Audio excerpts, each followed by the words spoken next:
नमस्कारम, मैं रेखा वर्मा, राजकीय Bengal police duty से। हमारा विषय चल रहा था उपन्यास के विकास के विषय में। श्यामा स्वप्न के साथ अंबिका दत्त व्यास के आश्चर्य वृत्तांत के साथ साथ उनका दूसरा उपन्यास है सौंदर्योपासक। इसकी चर्चा आज यहाँ से शुरू करती हूँ मैं।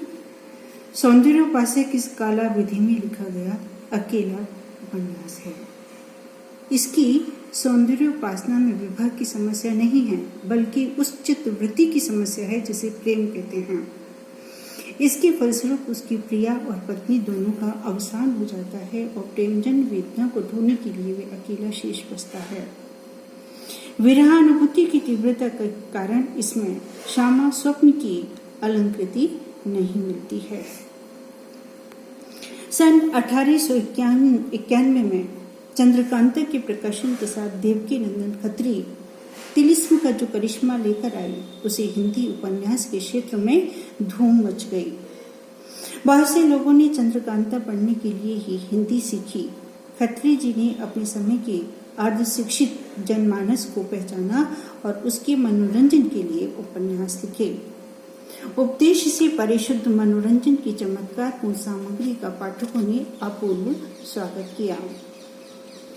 यारों की बाजीगरी का सम्मोहन पाठकों को सहज ही मुक्त कर लिया था। जिस तरह बाजीगर जमूरे को देखते देखते अदृश्य कर देता है, फिर दूसरे क्षण सामने खड़ा कर देता है, उसका सिर धड़ से अलग कर देता है, फिर जोड़ देता है, उसी प्रकार खत्री का यार पाठकों को अनेक प्रकार की सब्जीबाग दिखाता है।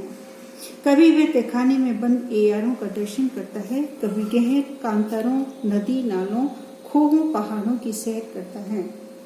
कभी वह तहखाने में कैद नायिका को अंगूर खाते हुए देखता है, तो कभी उसका शव देखता है, फिर भी उसे जिंदा पाता है। यह सब देखकर पाठक हक्का बक्का हो जाता है। इसमें युद्ध एयारी का होता है। मध्यकालीन शौर्य का स्थान एयारों ने ले रखा है। एयारों को तिलिस्म का व्यूह तोड़ना पड़ता है। इस व्यूह की रचना अजीबोगरीब होती है। कहीं पत्थर की खूबसूरत पुतली है, तो कहीं बेहोश कर देने वाली दीवार, कहीं मसालों के बने सांप हैं, तो कहीं ऊपर से बहरा हरा पड़ने वाले दरवाजे। इस भूल भुलैया में पड़ा पाठक भौचक्का हो जाता है। एयारी का बटुआ तो गजब की चीज है। इसमें एक दुनिया ही भरी रहती है। लखलखा इसी बटुआ में पड़ा रहता है। बेहोश करने की बूटी भी इसी में मिल जाएगी और अदृश्य बनाने वाला गुटका भी। उन्होंने अपने उपन्यासों को विश्वसनीय बनाने की कोशिश भी की है। इस कोशिश का आधार था उनका अपना अनुभव। नागढ़ की लकड़ी की ठेकेदारी करते समय वे पहाड़ों, खोहों, दरिया, खंडहरों का अच्छा अनुभव प्राप्त कर चुके थे।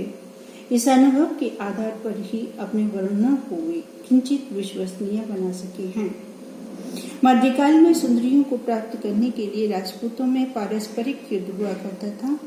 तिलिस्मी उपन्यासों में भी राजकुमार सुंदरी राजकुमारियों को प्राप्त करने का प्रयास करते हैं और सफल भी होते हैं। फर्क इतना है कि मध्यकालीन राजपूत राजे स्वयं लड़ते थे, पर इन उपन्यासों के राजकुमारों की लड़ाइयाँ एयार करते हैं।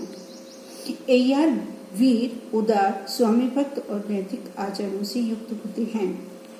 तिलिस्म की इस दुनिया में घटनाओं का अद्भुत वैचित्र और श्रृंखला होती है।